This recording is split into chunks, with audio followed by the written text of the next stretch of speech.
YouTube back again with another one, man. Live from Paraguay, we here, man. Today I want to talk about my biggest heartbreak that I ever experienced in my life. This was the longest relationship that I was ever in my entire life. I'm talking heart, soul, I'm talking blood, sweat, tears. I'm talking complete devotion and faith, only for it to not end how I wanted it to. And when you go through something like this, you have two paths, you have two paths that you can take. And it's very simple. It could either make you or it could break you. And I think so far, I definitely have learned from this and it's made me into the person I am today. And what I'm talking about is when I decided that I'm no longer going to play football. And to be completely real, I don't even think I ever told my family this, but I thought about stopping playing multiple times throughout my journey. But I never did because I didn't really know what else I would do at the time. Because growing up, I remember me, my brother, my pops, we'd go play football, all these types of stuff. We'd watch NFL Network in the morning. Guys I looked up to was like Steve Smith Jr., Deshaun Jackson. And the reason I looked up to them was because they were about my size, my frame. They had speed. They weren't the tallest, but they were still amazing players. And I thought, okay, if they could do that, I could do it too. My first year I played football, I wasn't good at all. I was a defensive end. I know it's crazy because I think I was a bit taller, but yeah, I was a defensive end. And then year two, I became a receiver. And then from there, the rest is history. So I was playing, doing well. And we're going to fast forward. We're just going to go straight to, actually, let me revert back. Because I said I was going to talk about, what did I say I was going to talk about again? I lost my train of thought. The moments that I wanted to quit. Yeah, okay. So I wanted to play Division One football so bad. So bad.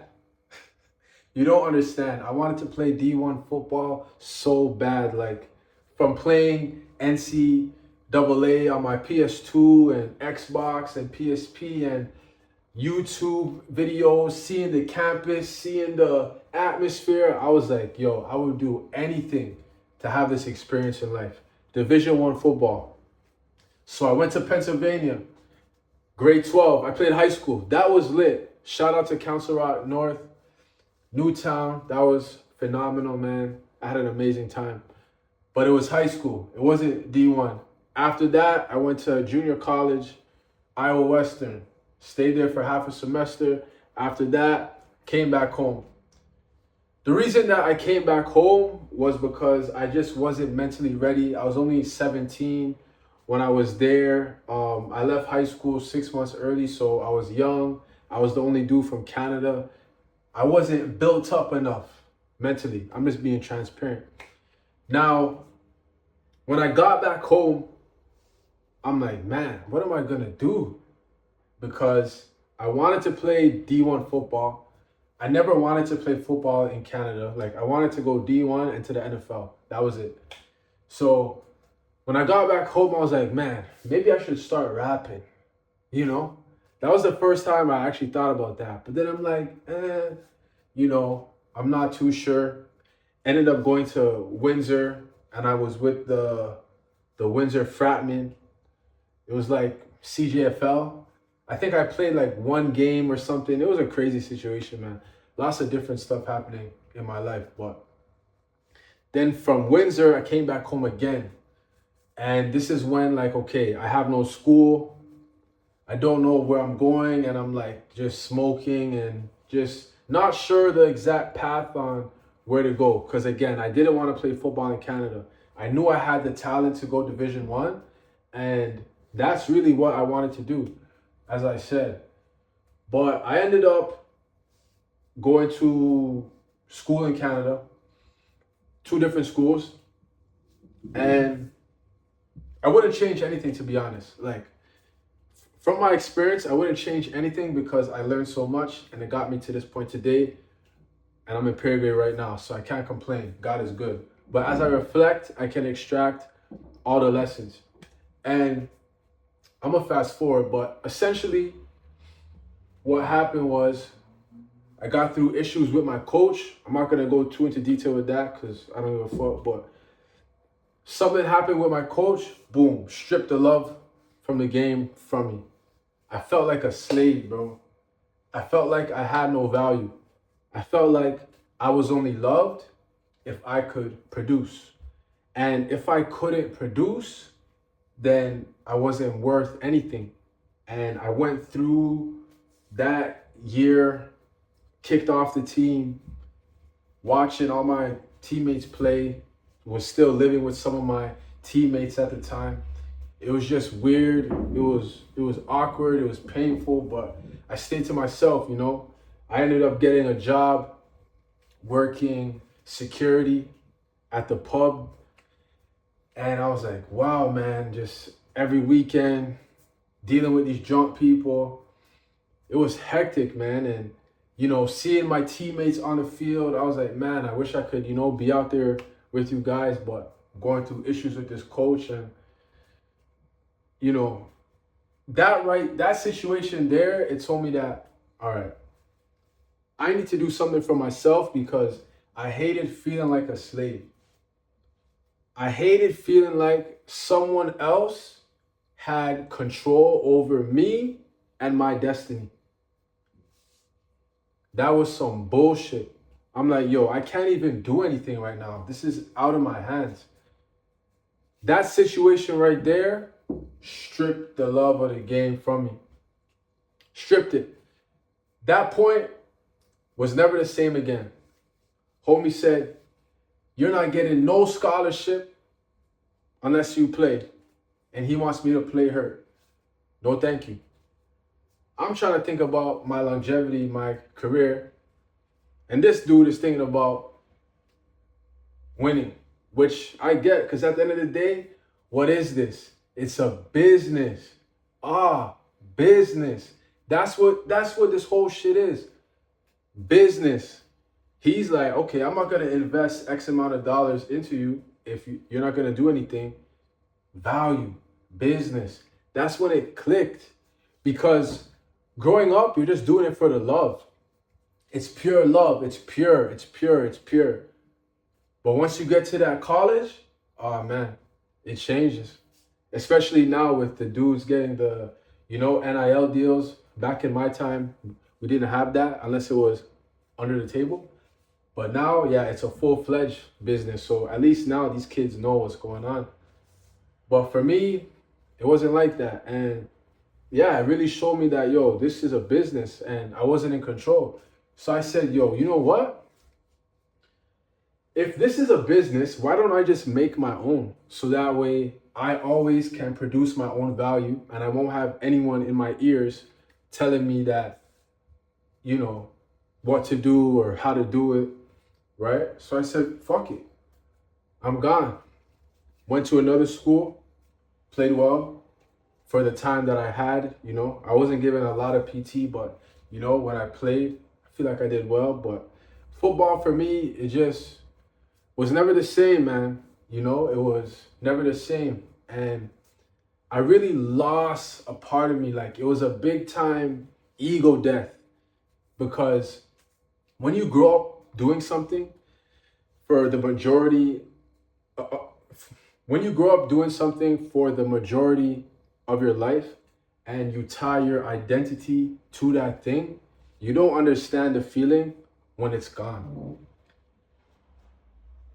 It feels like you don't know who you are anymore. It feels like you wasted your time. You feel like a failure. You feel like, I can't believe this just happened. I can't believe this is my life. These are all of the initial thoughts that I had once I stopped playing. And it's crazy because everyone has to go through this. All football players, basketball players, all sports players, whether you go college, pro, one day you're going to have to hang up those cleats. or those basketball shoes. And it's going to be a tough day, especially if you're not prepared. Even if you are prepared, it's going to be a tough day because this is how the world sees you. This is how you identify with the world. So the moment that's gone, you have to think to yourself, who am I? Who am I? That's what I had to face. I think I stopped playing when I was like 22, I think. Can't remember when, but around there. 21, 22, maybe 23. Somewhere around there. And, this is when I started getting into music and clothing. Because I felt like, I could be in control. I could be my own boss. I'm not going to have, people telling me what to do. I'm not like, it's not going to be controlled. I'm not going to be at the mercy of someone else. If this whole thing is business, why don't I just start my own instead of being told what to do? And this is not for everyone. This is not for everyone, and there's no shame in working. All of us have a role in society to play, so don't take this message as me saying everyone needs to be a boss, because it's not for everyone. It's hard as hell. It's hard as hell, and you have down days, you have tough days, but it comes down to just knowing yourself and knowing your capacity for stress and hard times and, being able to go through things, because you're going to go through a lot being an entrepreneur. You best believe. But that situation right there with football, it made me value freedom and autonomy so much more. It became a core value in my life. And through that, I was able to build something of my own now, as to where I can travel the world, work from anywhere, help people. I'm on my own schedule. I'm on my own timing. Praise God. And yes, going through hard things is tough in the moment. Like, you don't understand it. You wish it went the other way. But years down the line, you connect the dots and you're like, I see why this happened, But it's tough. It was a big heartbreak. It was a major, major heartbreak, man. It got me into weed. It made me feel depressed. I didn't know who I was. It was tough times, man. It was tough times. But by the grace of God, I was able to overcome and become a man that I'm proud of. I'm not perfect. No one's perfect at the end of the day. But, I could say that I've definitely grown and matured. So I'm grateful for that, And it just shows you, like, you can bounce back from anything. Because I would have thought at least I would have made the league, but I didn't even do that. I didn't even do that. I could have done it, but I didn't do it, And it just, but again, like, you never know the path you're going to go on. You never know the path you're going to go down. Life is so vast. Like, let's say you stop playing football at 29 or 30. You still have your 30s, your 40s, your 50s, your 60s. Like, your life is not only in the beginning, it continues on. And that's what we don't understand when we're kids coming up. We just, ball is life. Football is life.